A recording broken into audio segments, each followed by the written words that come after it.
In pop culture, the American Old West is painted with vivid strokes. Rugged cowboys riding into sunsets, deadly duels at high noon, and dusty saloons packed with gunslingers and gamblers. But as exciting as these tales are, much of what we know about the Wild West has more to do with Hollywood's imagination than reality. In truth, the real West was far more complex, diverse, and even strange than most myths suggest. Here's a look at 7 of the most ridiculous myths about the Old West and the surprising truths behind them. Settlers were constantly clashing with Native Americans. Old Western films often portray Native Americans as relentless attackers, much like the way The Walking Dead treats zombies, an ever-present threat capable of ambushing settlers from any direction at any time. In these dramatizations, any journey into so-called Indian territory was seen as perilous, demanding careful preparation and heavy armament. The famous image of a wagon train encircled for defense in the face of an impending raid by Cherokee, Sioux, or other tribes still lingers in our minds today, encapsulating a defensive instinct that led to the enduring phrase, "circle the wagons." And because history recounts large losses of life during westward expansion, it's easy to assume that pioneers faced continuous skirmishes, with arrows whizzing by and guns blazing daily. The reality, however, tells a very different story. Although violent encounters certainly occurred between the United States military and native tribes, resulting in a tragic history of battles and massacres, the average settler traveling westward rarely faced such attacks. Actual conflicts between wagon trains and Native Americans were sporadic rather than common, and evidence reveals that out of the hundreds of thousands of pioneers who crossed territories like Nebraska on their way to the Pacific, only around 300 to 400 died due to altercations with native tribes. This number is astonishingly low when compared to overall fatalities on the trail. To put this in perspective, the Oregon Trail alone claimed between 10,000 and 30,000 lives due to various causes, with disease, harsh weather, and accidents far outweighing violent encounters in terms of mortality. Deaths from cholera, dysentery, or exposure were far more likely to end a pioneer's journey than a clash with native people. In fact, confrontations with Native Americans accounted for a mere 1 to 4% of all pioneer fatalities on these trails. And ironically, the odds of a settler suffering a fatal accident with their own livestock, say a mule or cow, were often greater than facing a hostile encounter. During the same era, settlers killed an estimated 400 Native Americans in violent incidents. While this figure is significant, it illustrates that most settlers did not face or engage in deadly clashes with native tribes. In reality, it was much more common for pioneers to encounter Native Americans in nonviolent ways, such as trading goods or hiring them as guides. This wasn't necessarily due to any ideal of harmony or cultural openness. Practicality and necessity played the larger role. Maintaining peaceful relationships often meant easier and safer travel for the settlers, and good business for native communities who provided valuable services.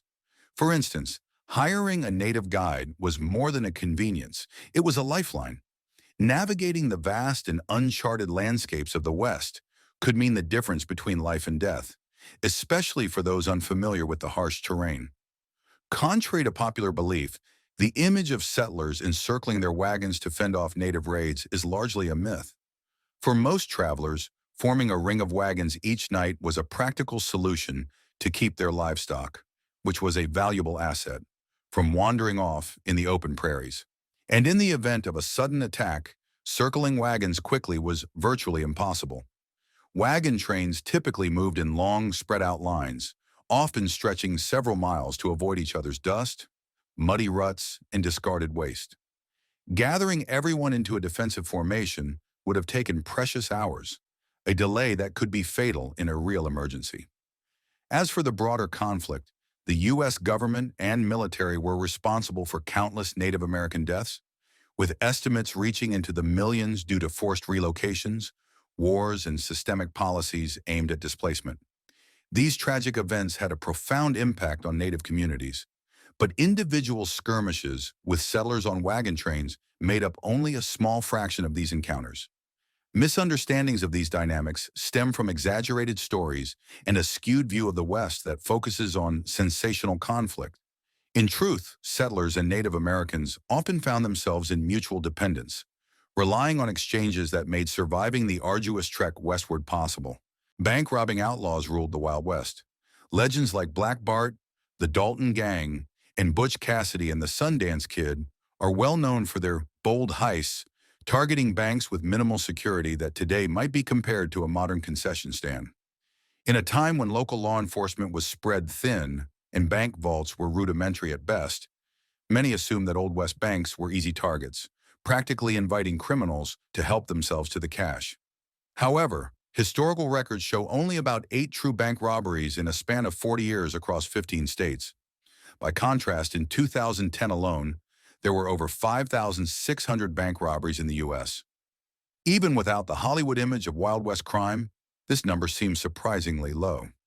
Several factors made bank robberies rare and challenging. For one, towns were small, with essential establishments: the sheriff's office, bank, general store, and saloon, usually located close together in the center of town. This layout created a Main Street effect, where any commotion near the bank could quickly draw the attention of the nearby sheriff's office. Attempting a daytime robbery would likely be within earshot of local law enforcement, making the whole endeavor more high risk than glamorous. Additionally, these banks were often designed to deter would-be thieves. Western buildings, though simple, were tightly packed along main streets, which limited access points. A bank might be bordered on either side by other structures, while thick back walls prevented entry from behind. This close layout created a bottleneck effect, forcing robbers to exit through the front, where they could easily be intercepted by local law officers or townspeople.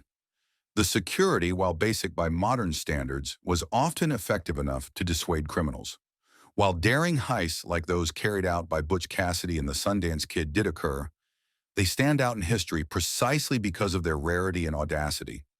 Cassidy and the Sundance Kid became legendary, not just for their skill, but because they pulled off robberies that few others dared to attempt. For most outlaws, banks weren't practical targets.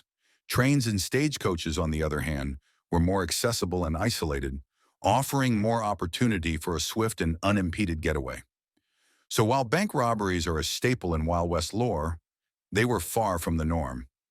Criminals of the Old West preferred targets that offered a more straightforward approach, knowing that a heist in the middle of town, with witnesses and law enforcement nearby, was as likely to fail as it was to succeed. Cowboys are an American creation.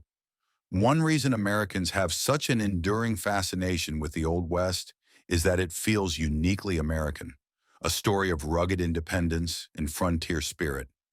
Even today, images of cowboy hats and Western garb are common at patriotic gatherings, symbolizing a deep connection between cowboy culture and American identity. Theodore Roosevelt famously leaned into this sentiment by branding himself the cowboy candidate. Yet interestingly, the cowboy wasn't originally an American creation at all. In fact, cowboys have their roots in Mexican culture, predating the founding of America by about 20 years. The first cowboys were Mexican cattle herders known as vaqueros, and they embodied everything we associate with cowboy life today. The vaqueros coined much of the language we still use, such as bronco, lariat, and stampede, and they were experts at the long cattle drives we often picture in Western scenes. Their attire, including wide-brimmed hats or sombreros and chaps, was also an early influence on what would become the classic cowboy look.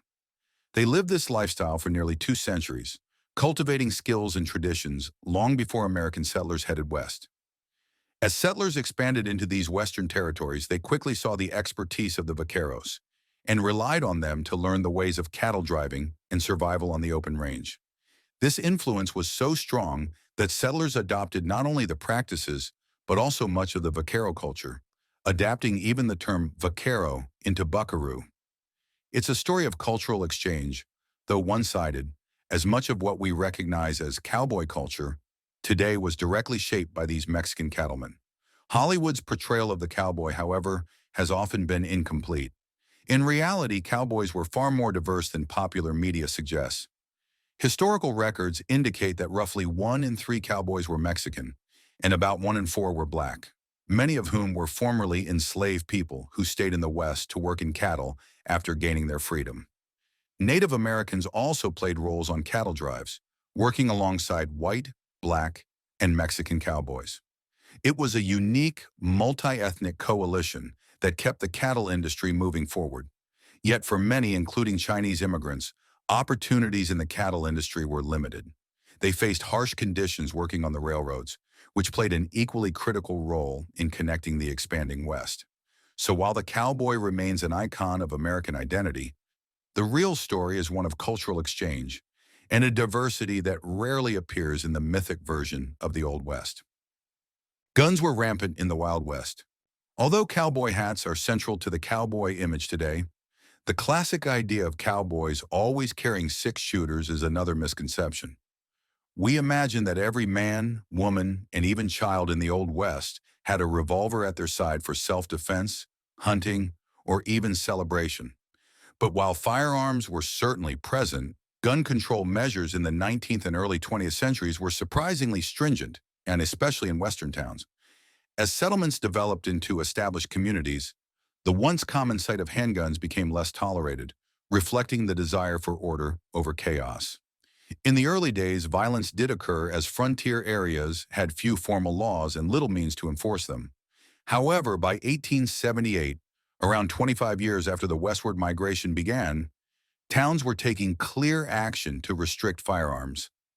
Signs posted in places like Dodge City warned people against carrying guns in town limits. The infamous gunfight at the OK Corral, in fact, was sparked by one gang's refusal to obey Tombstone's gun restrictions, illustrating how serious these laws were. The six-shooter itself wasn't as lethal or reliable as one might think. Early revolvers didn't use modern bullets. Instead, they relied on a cap and ball mechanism, which essentially fired a small marble propelled by black powder. These guns had an effective range of only about 50 feet, making them less accurate and powerful than today's firearms. The Adams revolver, an iconic weapon of the era, often burned the shooter's hand upon firing, so using it was not without risk. For this reason, even those who carried guns often treated their six-shooters as weapons of last resort. For most frontier folk, shotguns and rifles were the weapons of choice. These provided greater power and range, which was essential for protecting livestock or hunting large animals. Rifles were far more practical for the daily demands of the West than a revolver, which was seen more as a backup than a primary weapon. The romanticized image of two cowboys squaring off at high noon with pistols is more a product of Hollywood than reality, as such encounters were rare, and practical needs often took precedence over flashy duels. Ultimately, while firearms were a part of life in the Old West, the approach to carrying and using them was often cautious and regulated. The myth of a gun-toting, lawless West persists, but the reality was far more restrained and practical than legend suggests. Playing cards was not just a pastime. In countless Western movies, a card game can turn life or death in seconds, with tempers flaring and fortunes at stake. However, in the real Old West, high-stakes card playing was not something every cowboy or drifter engaged in. Gambling was taken seriously, and for many it was a recognized profession. Only skilled and seasoned players would participate in the most competitive games, where the best gamblers were respected as professional sportsmen, a title reflecting their expertise and dedication to the game. The Old West was home to numerous gambling halls, saloons, and brothels that catered specifically to competitive card games. These establishments offered far more than casual games of chance. They hosted formalized tournaments and competitions where skilled players vied for substantial rewards. Unlike the casual portrayals in popular culture, these games were often structured, with experienced gamblers facing off in carefully arranged settings. Rather than spontaneous games between novices and seasoned players, most high-stakes tables were set up for serious competitors who honed their skills and followed established codes of conduct. The reputation of these games and the gamblers who frequented them adds a layer of professionalism and respect to the Old West gambling scene that movies rarely capture. The real story of card playing in the Old West reflects a disciplined world where skill, reputation, and strategy were valued as much as luck. Most cowboys didn't wear cowboy hats. The cowboy hat, often embodied by the classic Stetson, is the defining accessory of the iconic cowboy image. Of course, the boots are also essential, but the hat stands out as both functional and unmistakably stylish. Designed to be lightweight and practical, these hats were crafted with utility in mind. The wide brim and curved edges offered solid protection from harsh sun and unexpected rain, and they added a touch of flair to the otherwise rugged task of long hours spent tending cattle. With its distinctive dips in the crown, the band, and that broad curved brim, the Stetson is as recognizable as any piece of Western gear. But if you were to set a time machine for 1870 and take a look around, the hat most often associated with cowboys today might be hard to find. While hats were indeed an essential part of daily attire for men of the era, what they wore in the Old West was often quite different from the Stetson-style cowboy hat we imagine. A surprising variety of headwear was popular, from bowlers to flat-topped hats. Historical photos reveal figures like Billy the Kid sporting a makeshift top hat, while Wild Bill Hickok was known to wear a flat, pancake-shaped hat. For many Westerners, the bowler hat was a staple. Its popularity stemmed from its versatility, making it suitable for a range of social settings. Western historian Lucius Beebe even referred to the bowler as the hat that won the West, a testament to its prominence. A glance at portraits from that time reveals that bowler hats were often the headwear of choice for many prominent figures, signaling status and a certain sense of style. Interestingly, the Stetson itself has changed significantly over the years. The first version, known as the Boss of the Plains, had a simpler design more reminiscent of a modern Amish hat or even a modified sombrero. Over time, the Stetson evolved with added curves, ornamentation, and style flourishes that shaped it into the cowboy hat we know today. This early design paved the way for modern cowboy hats, but it might not align with the hat image most of us picture when we think of the Old West. In reality, the cowboy hat as we know it is an evolution of practical needs and aesthetic preferences that developed well after the frontier era. While today's Stetson remains the symbol of the cowboy, the hats worn during the true Old West era were far more varied than we might imagine. The Pony Express wasn't successful. The image of a lone rider galloping across the vast American landscape, racing to deliver mail to remote frontier towns, evokes a sense of adventure and heroism. The Pony Express, with its rapid and daring approach to communication, has captured the imagination of many. However, despite its romanticized legacy, the Pony Express was far from a long-lasting success. In fact, its operation lasted only 19 months, from 1860 to 1861. During this brief period, the Pony Express operated along a 2,000-mile route that stretched across rugged terrain and isolated regions. Riders, often young men, were charged with the task of delivering messages as swiftly as possible. To maintain speed, they would switch horses every 10 to 15 miles, ensuring fresh mounts for the long journey. Additionally, riders would rotate every 75 to 100 miles, ensuring they could maintain the rigorous pace without exhausting themselves. While the system was certainly quick, it was also incredibly expensive. The company struggled financially, ultimately losing an estimated $200,000 during its short lifespan, a tremendous sum at the time. The operational costs, combined with the challenging terrain and the dangers faced by riders, made it a costly enterprise that could not be sustained in the long term. The Pony Express, although innovative, was ultimately replaced by the expanding telegraph lines, which offered a more efficient and reliable means of communication across the country. Despite its relatively short run, the legacy of the Pony Express remains embedded in the history of the American West, a symbol of both the determination and the harsh realities faced by those who sought to bridge the vast distances of the frontier. As we've seen, many of the myths about the American Old West are far more fiction than fact. From the exaggerated tales of constant gunfights to the misconception that every cowboy wore a hat like a Hollywood hero, it's clear that reality was often much more complex and a lot less dramatic. So next time you're watching a Western or reading about the Wild West, remember that truth is often stranger than fiction. If you enjoyed busting these myths, be sure to hit that subscribe button and support the channel. Your support helps us dig deeper into the real stories behind the legends. Stay tuned for more fascinating insights into the American Old West and beyond.